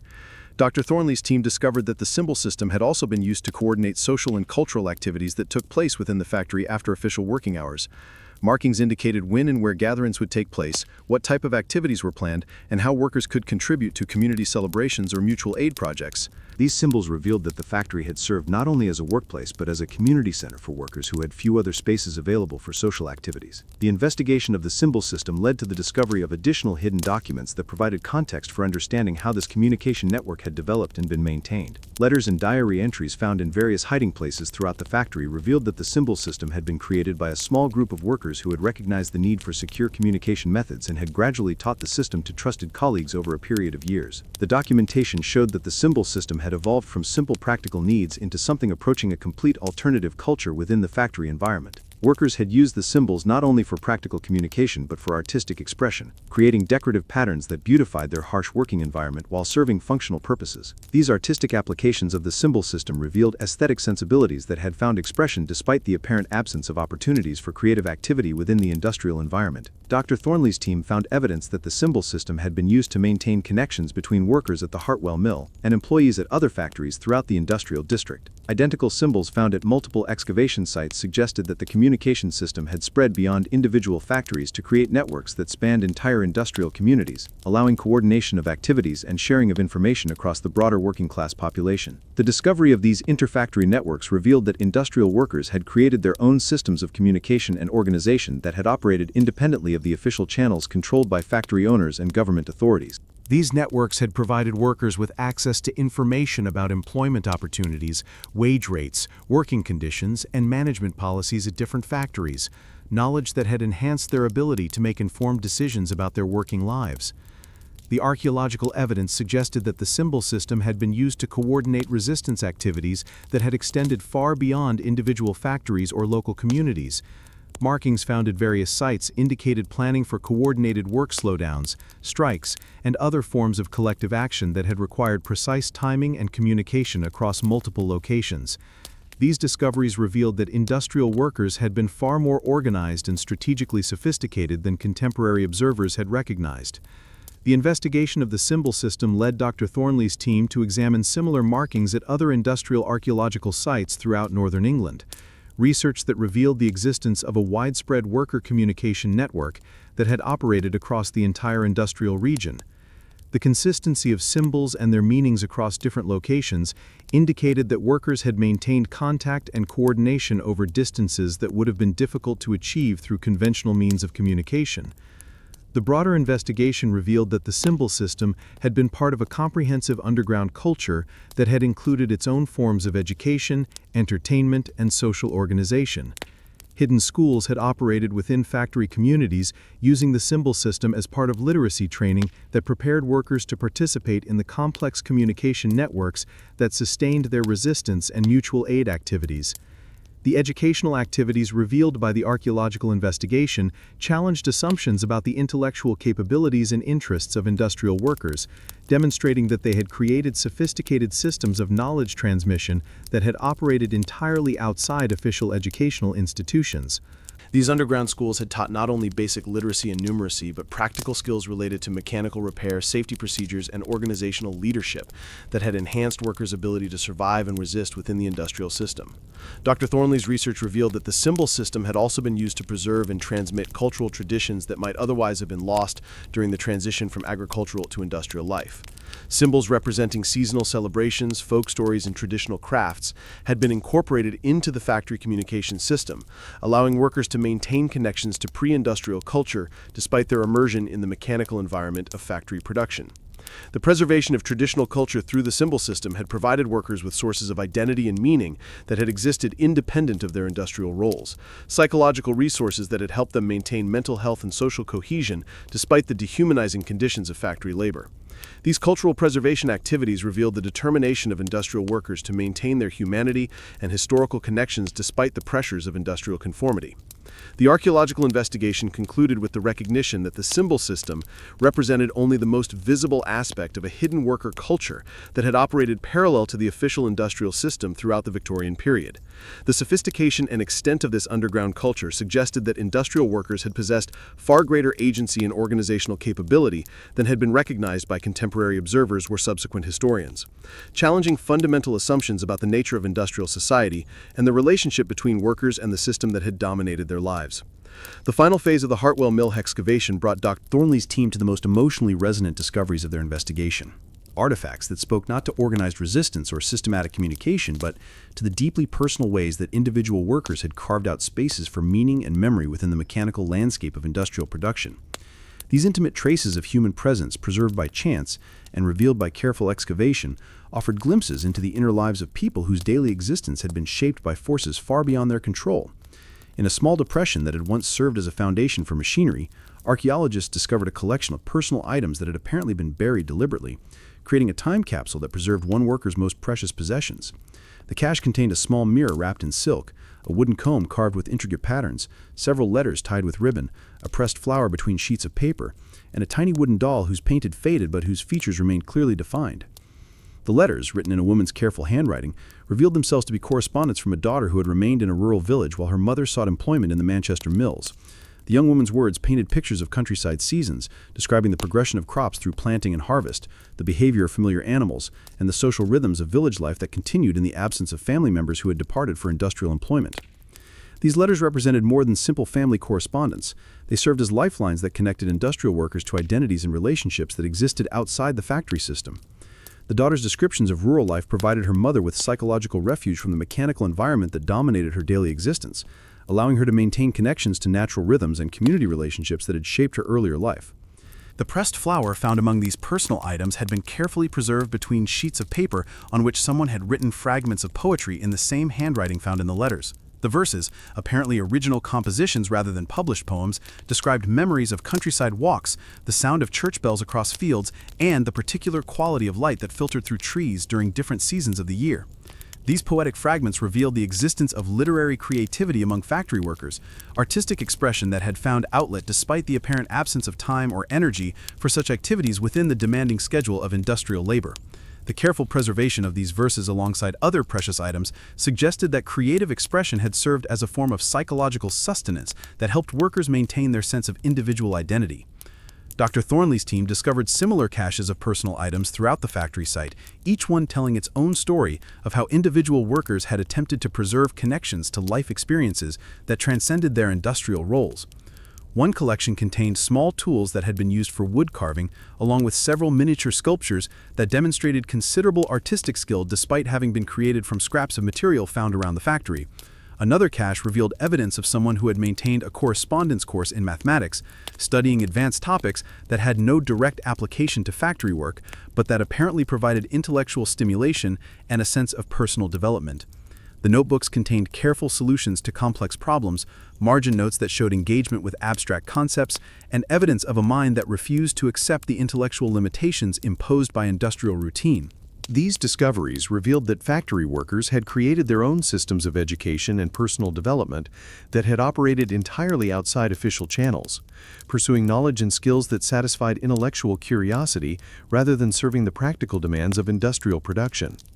The sophistication of some of these self-directed educational activities challenged assumptions about the intellectual capabilities and interests of people whose formal education had been limited by economic circumstances. The excavation uncovered evidence of religious and spiritual practices that had been maintained within the factory environment, despite the absence of official accommodation for such activities. Hidden prayer books, handmade religious medals, and small shrines created from industrial materials revealed that workers had found ways to maintain spiritual connections that provided comfort and meaning within their mechanical surroundings. These religious artifacts showed evidence of syncretistic practices that had combined traditional Christian observances with folk beliefs and personal spiritual innovations. Workers had created their own forms of worship that reflected their unique circumstances, developing prayers and rituals that addressed the specific challenges and dangers of factory life while maintaining connections to broader spiritual traditions. The archaeological investigation revealed that the factory had served as a site for important life events that had been celebrated despite the absence of official recognition or accommodation. Evidence of wedding ceremonies, baptisms, and funeral rites showed that workers had transformed their industrial workplace into a community space where significant personal milestones could be acknowledged and honored by their colleagues and friends. These celebrations had required considerable creativity and organization to arrange within the constraints of factory schedules and regulations, revealing the determination of workers to maintain normal human social rituals despite the dehumanizing conditions of industrial labor. The improvised decorations, handmade gifts, and carefully preserved mementos from these events showed that workers had refused to allow their industrial roles to completely define the boundaries of their social lives. Dr. Thornley's team discovered evidence of healing practices that had operated within the worker community, herbal remedies and traditional medical knowledge that had been applied to address the health problems created by factory conditions. Hidden caches of medicinal plants, handwritten recipes for remedies, and improvised medical tools revealed that workers had maintained their own healthcare systems parallel to the minimal medical attention provided by factory management. These informal medical practices had drawn on traditional knowledge that workers had brought with them from rural backgrounds, combined with new treatments that had been developed specifically to address the health problems created by industrial working conditions. The documentation of these remedies showed that workers had conducted their own research into the effects of factory labor on human health, developing treatments for conditions that were not recognized or addressed by official medical authorities. The investigation revealed that workers had created their own systems of record-keeping that had preserved important information about their working lives, documenting experiences and observations that had been ignored by official factory records. These informal archives contain detailed accounts of workplace accidents, descriptions of health problems related to industrial conditions, and records of management policies that had affected worker welfare. These worker-maintained records provided a perspective on factory life that was entirely absent from official documentation, revealing aspects of industrial conditions that factory owners had preferred to keep hidden from public scrutiny. The careful maintenance of these alternative archives showed that workers had understood the importance of documenting their experiences for potential future use and seeking improvements in working conditions. The final discoveries at the Hartwell Mill site included evidence of artistic collaboration among workers who had created collective works of art that had been hidden within the factory structure. Murals painted on walls that were later covered by industrial modifications, carved decorations on structural elements that were concealed during routine maintenance, and collaborative textile works created from industrial waste materials revealed that workers had transformed their mechanical environment into a canvas for creative expression. These collaborative artistic projects had required coordination and planning that demonstrated the existence of sophisticated social networks among workers, relationships that had supported not only practical mutual aid, but creative collaboration that enriched the cultural life of the factory community. The artistic works themselves showed influences from various cultural traditions, reflecting the diverse backgrounds of workers who had come together in the industrial environment. Dr. Thornley's comprehensive analysis of the personal artifacts discovered at the Hartwell Mill site led her to conclude that industrial workers had maintained rich inner lives that had existed parallel to their mechanical duties, creating alternative forms of meaning and identity that had sustained them through their daily ordeal. These discoveries revealed that the human spirit had proved remarkably adaptable to even the most dehumanizing conditions, finding ways to preserve dignity, creativity, and community despite systematic efforts to reduce workers to interchangeable components in an industrial machine. The personal nature of these final archaeological discoveries provided a fitting conclusion to the investigation, reminding researchers that behind all the systems of resistance and organization they had uncovered lay individual human beings who had struggled to maintain their humanity within conditions that seemed designed to destroy it. The careful preservation of these personal items, often at considerable risk and sacrifice, testified to the determination of workers to maintain connections to aspects of life that transcended the mechanical demands of industrial production. The excavation's final report emphasized that the hidden world revealed beneath the factory floor represented only a fragment of what had certainly been a much larger underground culture that had sustained industrial workers throughout the Victorian period. The artifacts and documents that had survived represented those items that workers had been able to hide successfully and that had been preserved by favorable conditions, suggesting that the full extent of worker culture and resistance had been far greater than even this remarkable archaeological investigation had been able to reveal.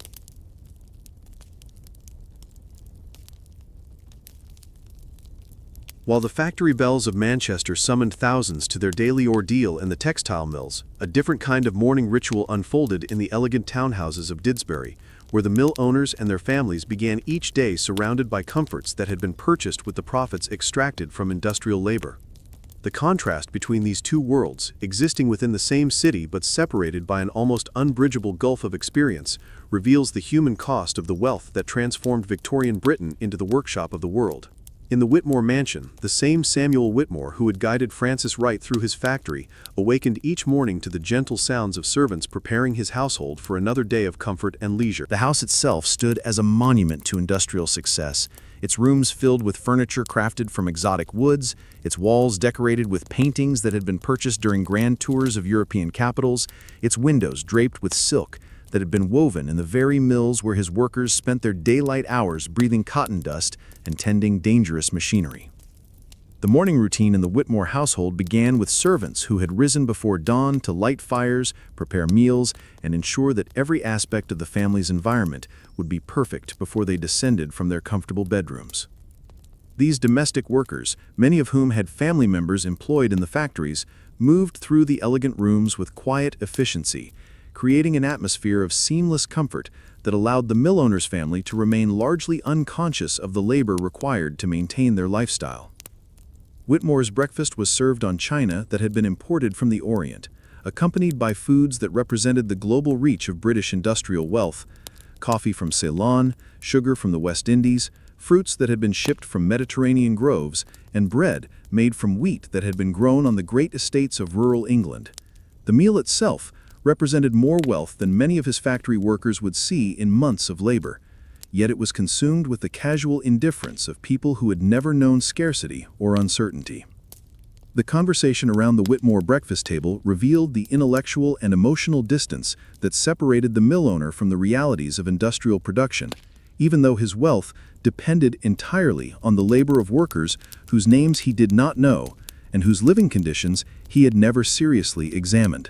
Whitmore discussed plans for redecorating the drawing room, the daughter spoke of social engagements that would occupy her afternoon, and their son described his progress in university studies that would prepare him for a gentleman's profession far removed from the mechanical world that supported the family's prosperity.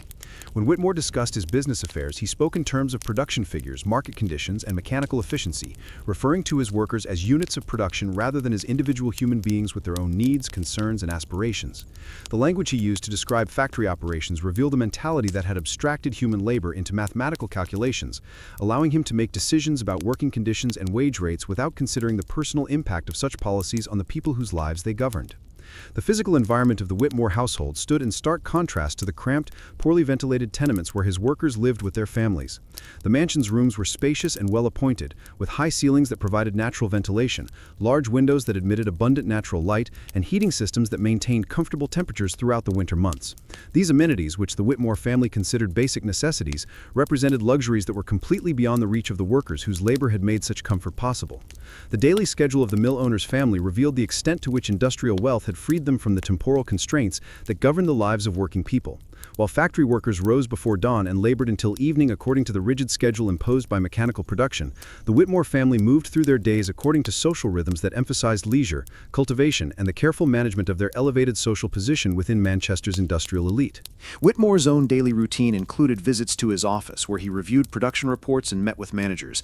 But these activities occupied only a few hours and were conducted in comfortable surroundings that insulated him from the noise, dust, and mechanical dangers of the factory floor. His understanding of industrial conditions was filtered through reports and statistics that presented sanitized versions of realities that would have disturbed him if experienced directly. The mill owner's social interactions revealed the extent to which Manchester's industrial elite had created their own community, one that existed parallel to but separate from the working-class districts that surrounded their comfortable neighborhoods.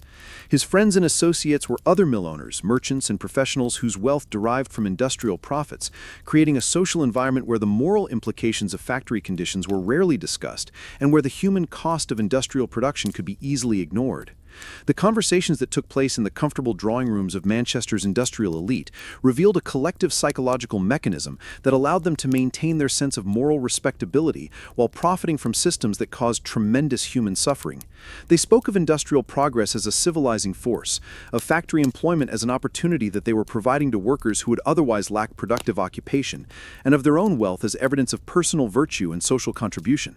Mrs. Whitmore's charitable activities provided her with a sense of moral purpose that allowed her to feel that she was contributing to the welfare of the working classes while remaining ignorant of the conditions that made such charity necessary. Her involvement in organizations that provided food and clothing to the deserving poor allowed her to maintain a sense of benevolence without examining the systematic relationships that created poverty among people who worked full-time to produce the wealth that she enjoyed. The education provided to the Whitmore children reflected the assumption that they would inherit positions of authority within the industrial system without needing to understand the human realities of industrial production.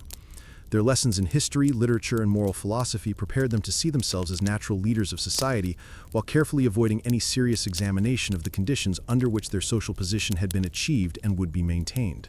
The social events that occupied much of the Whitmore family's time served multiple purposes within Manchester's industrial elite community, providing opportunities for business networking, marriage arrangements, and the reinforcement of shared values that justified their elevated social position. These gatherings took place in environments of considerable luxury, with elaborate meals, expensive entertainment, and displays of wealth that demonstrated the success of industrial capitalism while celebrating the people who had benefited most from its operations.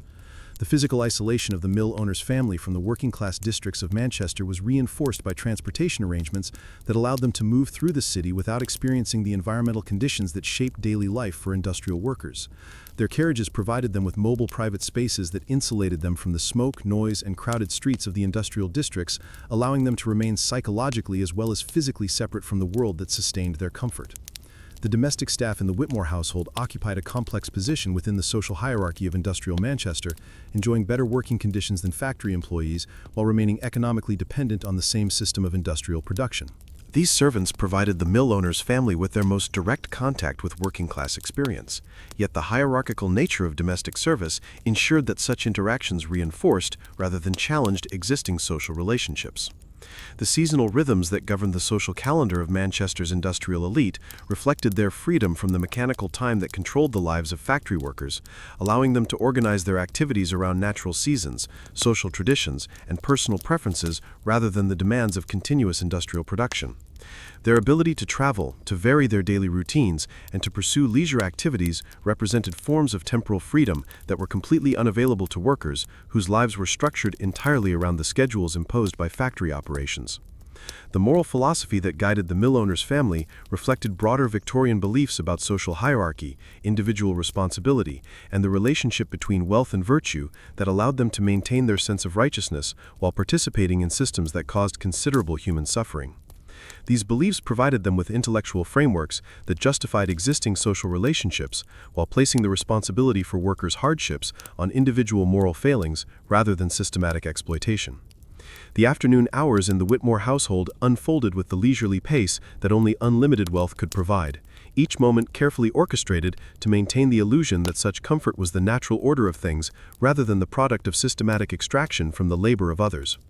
Samuel Whitmore settled into his leather-bound study, surrounded by books that represented the finest intellectual achievements of Western civilization, their gilded spines reflecting the gaslight that illuminated his private sanctuary from the harsh realities of the industrial world that sustained his cultivated existence. His correspondence that afternoon included letters from business associates in London, reports from managers at his various industrial enterprises, and invitations to social events that would reinforce his position within Manchester's commercial elite. The language of these communications revealed the extent to which the human element of industrial production had been abstracted into numerical relationships that could be manipulated without reference to the personal consequences for the workers whose lives were affected by such decisions. A letter from his mill superintendent reported that productivity had increased by 12% over the previous quarter, achieved through modifications to machinery that had reduced the time workers were allowed for meals and eliminated several of the brief rest periods that had previously been permitted during the longest working days. The report presented these changes as evidence of improved efficiency, with no mention of the increased exhaustion, industrial accidents, or health problems that had resulted from the intensified pace of production. Whitmore's response to this information reflected the moral blindness that allowed Victorian industrialists to participate in systems of exploitation while maintaining their sense of ethical respectability.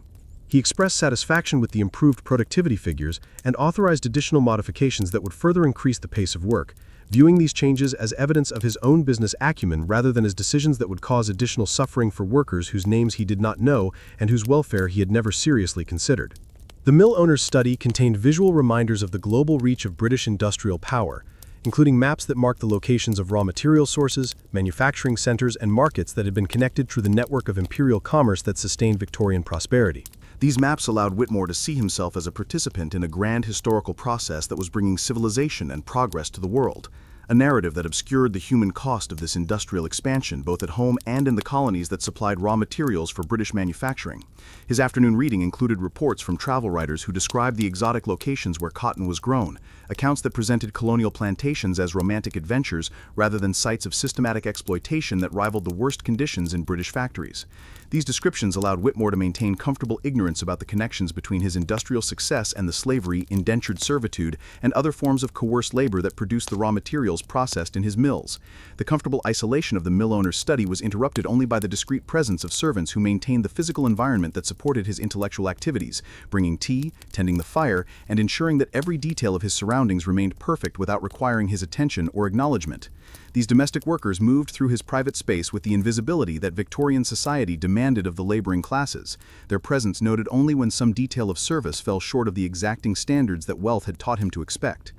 Whitmore's afternoon business meetings took place in offices that had been designed to project an image of substantial respectability, with heavy furniture, expensive carpets, and architectural details that spoke of permanent prosperity and unquestionable authority. These physical environments served to reinforce the social hierarchies that governed business relationships, creating psychological atmospheres that discouraged challenges to existing arrangements while encouraging deference to establish wealth and power. The conversations that took place during these business meetings revealed the collective mentality that allowed Manchester's industrial elite to coordinate their activities in ways that maximized profits while minimizing worker welfare, all while maintaining the fiction that such arrangements resulted from natural economic forces rather than deliberate policy decisions. The mill owners spoke of wage rates, working conditions, and labor policies as if these were matters of technical efficiency rather than moral choices that affected the lives of thousands of working families. Their discussions of worker unrest revealed attitudes that combined fear with contempt, viewing any attempts by workers to organize for better conditions as threats to legitimate authority rather than as natural responses to systematic exploitation. The mill owners shared information about workers who had shown signs of leadership in organizing activities, creating informal blacklists that could destroy the employment prospects of anyone who challenged the existing system of industrial relations. The social rituals that governed these business relationships included elaborate meals that demonstrated the wealth and sophistication of Manchester's commercial elite, while providing opportunities for the kind of informal coordination that allowed them to present a united front against worker demands for improved conditions. These dining experiences took place in private clubs and elegant restaurants that had been created specifically to serve the needs of the industrial bourgeoisie, social spaces that reinforced their sense of collective identity while excluding anyone who might challenge their comfortable assumptions about the legitimacy of existing arrangements. His donations to museums, libraries, and educational institutions allowed him to see himself as a patron of civilization, contributing to the advancement of human knowledge and culture, even as his business practices contributed to the systematic degradation of human dignity among his workers. The mill owners' involvement in local politics reflected the extent to which Manchester's industrial elite had captured the mechanisms of civic governance, using their wealth and influence to shape policies that served their business interests while maintaining the appearance of democratic participation. Their contributions to political campaigns and their informal influence over elected officials ensured that local regulations would support rather than constrain industrial profitability, even when such policies came at considerable cost to public health and worker welfare. The charitable activities that occupied portions of Whitmore's afternoon schedule provided him with psychological mechanisms for managing any moral discomfort that might arise from his awareness of the conditions under which his wealth was produced. His donations to organizations that provided relief to the deserving poor allowed him to maintain a sense of Christian benevolence while avoiding any serious examination of the systematic relationships that created the poverty his charity was supposed to address. The religious beliefs that guided the mill owner's understanding of his social position reflected the Victorian tendency to conflate material success with moral virtue, interpreting his industrial wealth as evidence of divine favor rather than as the product of systematic exploitation of vulnerable populations. His regular attendance at church services provided him with spiritual reinforcement for worldviews that justified existing social arrangements while encouraging acceptance of inequality as part of God's plan for human society. The evening entertainment that concluded Whitmore's day took place in social environments that had been carefully designed to reinforce the cultural superiority and natural authority of Manchester's commercial elite, providing them with opportunities to celebrate their achievements while remaining insulated from any contact with the people whose labor had made such celebrations possible. These social gatherings included elaborate dinners, musical performances, and intellectual conversations that demonstrated the refinement that industrial wealth could purchase, creating cultural experiences that justified the concentration of resources in the hands of a small elite. As evening descended over Manchester, the stark contrast between the world of the factory owners and the reality of their workers became even more pronounced, revealing the elaborate systems of physical and psychological separation that allowed industrial elites to maintain their comfortable ignorance while profiting from systematic human exploitation. The gaslit elegance of the Whitmore mansion stood as a beacon of prosperity in neighborhoods that had been carefully planned to ensure that the unpleasant realities of industrial production would never intrude upon the consciousness of those who benefited most from the system. The dinner parties hosted by Manchester's industrial families represented more than simple social entertainment. They served as ritualistic celebrations of a social order that elevated a small number of families to positions of extraordinary privilege while condemning thousands of others to lives of grinding poverty and dangerous labor.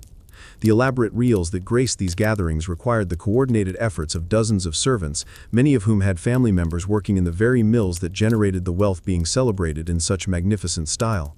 Whitmore's role as hostess during these evening entertainments required her to orchestrate displays of wealth and refinement that would reinforce her family's social position while providing opportunities for the kind of networking that sustained the collective power of Manchester's commercial elite. Her conversations with other mill owners' wives revealed the extent to which the women of these families participated in maintaining the moral blindness that allowed the industrial system to continue operating without serious ethical challenges from those who profited most from its operations. The topics of conversation at these dinner parties carefully avoided any direct discussion of factory conditions, focusing instead on cultural activities, social developments, and business opportunities that allowed the participants to maintain their sense of respectability while avoiding uncomfortable truths about the sources of their prosperity. When industrial matters were discussed, they were presented in abstract terms that emphasized technological progress and economic efficiency while completely ignoring the human costs of such achievements. The musical entertainment that accompanied these social gatherings included performances by professional musicians whose fees represented more money than most factory workers earned in months of dangerous labor, creating cultural experiences that demonstrated the extent to which industrial wealth could be converted into forms of refinement and aesthetic pleasure. These performances took place in drawing rooms that had been furnished with art objects and decorative items that represented the global reach of British imperial commerce, visual reminders of the network of exploitation that sustained Victorian prosperity. The children of Manchester's industrial families participated in these social rituals as part of their education in the attitudes and behaviors that would allow them to inherit positions of authority within the system that had elevated their parents to positions of extraordinary privilege. Their presence at these gatherings provided them with early exposure to the social dynamics that govern relationships among the commercial elite, teaching them to see such displays of wealth and refinement as normal and natural rather than as the products of systematic exploitation. The conversations that took place among the younger generation revealed the effectiveness of educational and social processes that had prepared them to accept their inherited positions without examining the moral implications of the system they would be expected to perpetuate. Their discussions of career plans, marriage prospects, and social aspirations showed no awareness of the human costs that would be required to maintain the lifestyle they had learned to consider their natural inheritance. The evening's entertainment often included readings from literature that celebrated the achievements of British civilization, poetry that glorified the industrial transformation of the nation, and discussions of philosophical works that provided intellectual justification for existing social hierarchies. These cultural activities allowed the participants to see themselves as inheritors and guardians of the highest achievements of human civilization, a narrative that obscured their role as beneficiaries of systematic exploitation. The intellectual atmosphere of these gatherings was carefully maintained to exclude any serious consideration of alternative social arrangements or critical examination of the foundations upon which their prosperity had been built. Questions about worker welfare, industrial safety, or the moral implications of extreme inequality were dismissed as impractical idealism or dangerous radicalism, attitudes that preserved the comfortable consensus that allowed the system to continue operating without serious internal challenges. The religious discussions that often concluded these evening entertainments revealed the sophisticated theological frameworks that Manchester's industrial elite had developed to reconcile their Christian beliefs with their participation in systems that caused tremendous human suffering. These conversations typically emphasize themes of divine providence, individual responsibility, and the moral value of hard work, interpretations of Christian doctrine that justified existing social arrangements while placing responsibility for poverty and suffering on the moral failings of workers rather than systematic exploitation.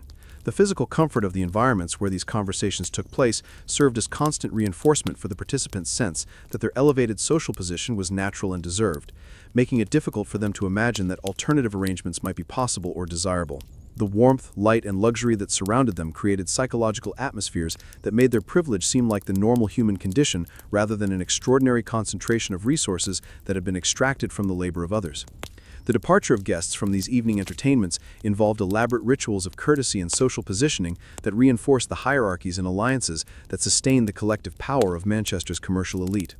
The careful attention to social precedents, the exchange of invitations to future gatherings, and the coordination of charitable and cultural activities all served to maintain the networks of mutual support that allowed industrial families to present a united front against any challenges to their authority or their profits.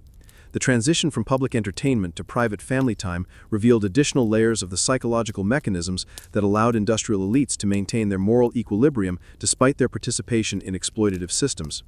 The intimate conversations between husband and wife, parent and child, that concluded these social evenings typically focused on personal concerns and family matters that had no connection to the industrial activities that supported their lifestyle, creating psychological compartmentalization that kept family relationships separate from business practices. The bedtime routines of the mill owner's family took place in private suites that provided them with levels of comfort, privacy, and security that were completely beyond the reach of the workers whose labor had made such luxury possible. The thick carpets, heavy curtains, and well-appointed furnishings that surrounded them as they prepared for sleep created environments of such comfort that the harsh realities of industrial life could easily seem like abstract problems rather than immediate moral challenges requiring personal response. The dreams that visited the mill owner's family in their comfortable beds remained undisturbed by the nightmares that plagued workers who struggled to sleep despite exhaustion, pain, and anxiety about the dangers that awaited them in the morning.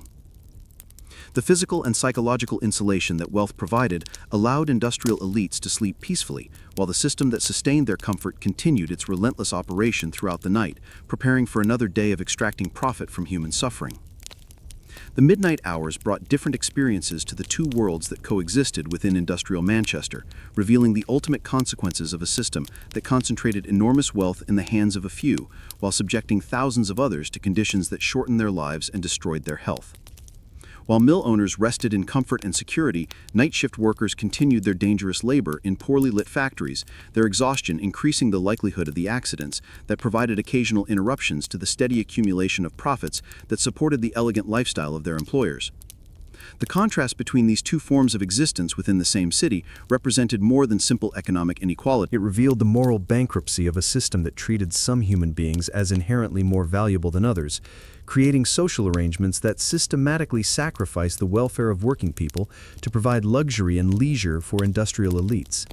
The elaborate mechanisms of physical and psychological separation that maintained this system demonstrated the extent to which its beneficiaries understood, at some level, the moral indefensibility of arrangements that required such careful insulation from direct experience of their human costs. The dawn that would soon break over Manchester would bring another day of the same contrasts, the same systematic separation of comfort and suffering, the same elaborate performance of respectability that allowed industrial exploitation to continue while its beneficiaries maintained their sense of moral superiority. The cyclical nature of this daily routine created a form of social stability that served the interests of wealth and power while ensuring that the fundamental injustices of the system would be perpetuated through generations of carefully educated elite children who would inherit both the privileges and the moral blindness of their parents. The ultimate tragedy of this social arrangement lay not only in the suffering it inflicted on working people, but in the spiritual and moral damage it caused to those who benefited from systematic exploitation while maintaining elaborate illusions about their own virtue and social value. The mill owners and their families had created for themselves a form of existence that required constant vigilance against truth, continuous performance of respectability, and systematic suppression of the human empathy that might otherwise have made their participation in such systems psychologically unbearable. And so, dear listener, we reach the end of our journey through the shadowed halls and smoke-filled streets of Victorian industrial life, having walked alongside those whose names history has largely forgotten, but whose struggles shaped the world we inhabit today. As you rest comfortably in your present moment, perhaps feeling the soft weight of blankets or hearing the gentle hum of modern heating systems, you can appreciate the vast distance that separates your experience from those we have encountered in our evening's exploration.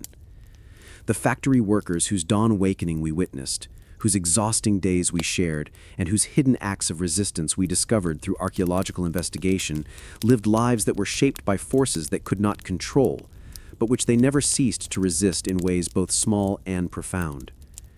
Their daily endurance of conditions that would horrify us today was not passive acceptance, but an active form of survival that preserved human dignity within systems designed to destroy it. The secret networks, the coded communications, and the hidden caches of personal treasures that archaeologists discovered beneath the mill floors testify to the irrepressible human spirit that finds ways to create meaning and beauty even in the harshest circumstances. Mary Catherine, Ellen Morrison, young Tommy Ashworth, and the countless others who populated our industrial landscape were not merely victims of historical forces, but active participants in creating forms of community, resistance, and mutual support that challenged the dehumanizing logic of factory production. Their informal schools, their underground publications, their systems of mutual aid, and their careful preservation of cultural traditions demonstrate that working people refused to allow their industrial roles to completely define their humanity. The symbol systems carved into factory walls, the collaborative artworks hidden within industrial structures, and the alternative communication networks that spanned entire industrial districts reveal sophisticated organizational capabilities that contradicted every assumption about the intellectual limitations of the laboring classes. Francis Wright's transformation from comfortable observer to committed advocate illustrates the power of direct experience to shatter comfortable illusions and create moral obligations that transcend social boundaries. Her journey from the drawing rooms of Edinburgh to the factory floors of Manchester represents a form of education that no university could provide, a confrontation with reality that forced her to abandon abstract theories in favor of concrete action on behalf of people whose struggles she had learned to understand through personal relationship rather than statistical analysis. The archaeological discoveries at Hartwell Mill remind us that beneath the official surface of historical records lies a hidden world of human experience that challenges every comfortable assumption about the past and its relationship to our present circumstances. The careful preservation of personal items, the maintenance of informal archives, and the creation of alternative cultures within industrial environments reveal that historical actors possessed far greater agency and creativity than traditional narratives have acknowledged. These discoveries invite us to question what other hidden stories might be waiting for discovery, what other forms of resistance and survival might have operated beneath the surface of systems that appeared to exercise complete control over human behavior. The contrast between the comfortable ignorance of industrial elites and the harsh realities faced by working families reveals patterns of willful blindness that extend far beyond the specific circumstances of Victorian Manchester, offering insights into the psychological mechanisms that allow privileged groups to maintain their advantages while remaining unconscious of the human costs of their comfort. The elaborate social rituals, the careful physical separation from unpresent realities, and the sophisticated moral frameworks that justified systematic exploitation provide historical examples of processes that continue to operate in various forms within contemporary social arrangements. The mill owners' families, with their charitable activities that salved their consciences while avoiding serious examination of the sources of poverty, their cultural pursuits that demonstrated refinement while ignoring the conditions under which such refinement was purchased, and their religious beliefs that justified inequality as divine will, created forms of moral compartmentalization that protected them from truths that might have demanded uncomfortable changes in their behavior. Their ability to sleep peacefully in comfortable beds while night shift workers continued laboring in dangerous conditions reveals the extent to which physical and psychological distance can insulate privilege from the awareness of its own moral implications. Yet, our journey through this industrial landscape has revealed not only the capacity for human cruelty and indifference, but also the remarkable resilience and creativity that ordinary people display when confronted with extraordinary challenges. The workers who created beauty from industrial waste, who maintained educational networks despite official neglect, who preserved cultural traditions despite systematic pressure to abandon them, and who developed forms of solidarity that transcended individual self-interest, demonstrate possibilities for human cooperation and resistance that remain relevant to contemporary struggles for dignity and justice. The archaeological evidence of hidden schools, informal medical systems, and alternative economic arrangements within factory communities reveals that working people created comprehensive social systems that operated parallel to official institutions, providing services and support that the industrial system failed to supply, while maintaining cultural values that the mechanical environment threatened to destroy. These discoveries suggest that human communities possess remarkable capacities for self-organization and mutual aid that emerge even under conditions of severe oppression and resource scarcity. The preservation of personal items, letters, poetry, and artistic creations within the harsh environment of industrial production testifies to the human determination to maintain connections to sources of meaning and beauty that transcend immediate material circumstances. The careful wrapping of mirrors, the pressing of flowers between sheets of poetry, and the collaborative creation of hidden artworks reveal that industrial workers refused to accept the reduction of human existence to mechanical production, insisting instead on their right to forms of experience that affirmed their dignity and creativity. As we conclude our evening exploration, we can appreciate the warmth and safety of our present circumstances while recognizing our connection to those who struggled to create the conditions that make our comfort possible. The labor regulations that protect contemporary workers, the safety standards that prevent industrial accidents, and the social programs that provide security during times of crisis emerged from the struggles of people like those we have encountered tonight, battles that were fought in factory floors, tenement meetings, and parliamentary committees by individuals who understood that meaningful change required both personal courage and collective action. The gentle distance that time provides allows us to study these historical struggles with the calm reflection that promotes understanding while acknowledging the intense suffering and fierce determination that characterize the actual experience of industrial transformation. We can honor the memory of those who endured conditions that would be intolerable to us while recognizing that their struggles created possibilities for human dignity and security that extend far beyond their particular historical moment. Tonight's journey reminds us that history is not merely a collection of abstract forces and inevitable developments, but a record of human choices and struggles that continue to shape the possibilities available to contemporary generations. The factory workers who carved symbols into stone walls, the reformers who documented conditions that others preferred to ignore, and even the mill owners who created systems of exploitation that revealed the moral challenges facing societies that concentrate wealth and power in the hands of a few, all participated in creating legacies that influence our present circumstances and constrain or expand our future possibilities. As you drift toward sleep, perhaps you can carry with you an appreciation for the complex heritage of struggle and achievement that connects your comfortable present to the harsh realities of industrial transformation. Understanding that the safety and security you enjoy represent victories that were won by people whose names we may not know, but whose courage and determination created the foundations upon which our own lives are built. The hidden world revealed beneath the factory floors reminds us that human dignity and creativity persist even under the most challenging circumstances, finding expression in ways that connect us across the centuries to the fundamental experiences of hope, resistance, and mutual care that define our common humanity. Sleep well, knowing that the struggles of the past have created possibilities for the present, and that the comfort you enjoy tonight represents not just personal good fortune, but participation in a broader human story of gradual progress toward greater justice, security, and recognition of the dignity that belongs to every person, regardless of their social position or economic circumstances.